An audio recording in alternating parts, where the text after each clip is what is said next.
Komdu inn, væna. Það má ekki liggja í laumi. Það dónalegt. Og þú ætti nú að vera vel upp alin. Jæja, þú ert hér því að þú ert hrifin að þessum manni, þessum prinsi. Ó, hvað ég skil þig. Hann svolítið sætur, ekki satt? Nú, væna mín.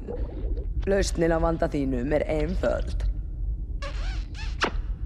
Eina færaleiðin sú að þú verður mennska eins og hann.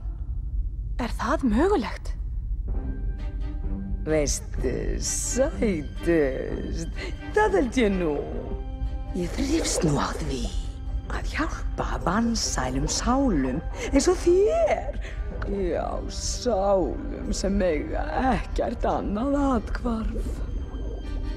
Ég skal viðurkenna að forðum var ég ferleg og ég fékk það á minn nornastimpulinn. En í seinni tíð ég svo gjörbreytt trúðu mér, svo blíð og góð og laus við leiðindin, dagsatt.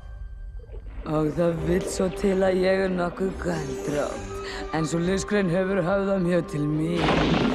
Veistu vinnan alveg satt, það gott að geta glatt, með göldrun þá sem minna mega sín. Ræðilegt.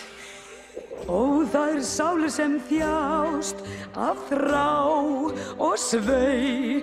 Það sem vill víst vera grenni, þennan þyrsti svo í víf mun ég hjálpa. Auðvitað. Já, ó, það sálir sem þjást, sorglegt en satt. Og þær þyrpast hingað til mín segja, galdur Úrsúla mín, mun ég hjálpa? Auðvitað.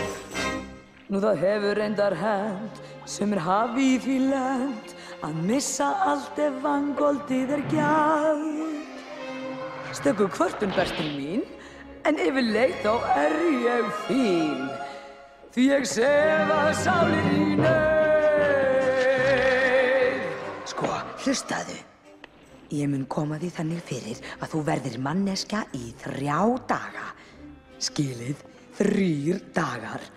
Og eitt mjög mikilvægt. Áður en sól sest á 3. degi verður prinsinn að vera orðinn ástfanginn af þér. Það gefðu honum koss. Engan mömmukoss, heldur sannan ástarkoss. Ef það gerist fyrir sólsetur á 3. degi verður þú mennsk til frambúðar.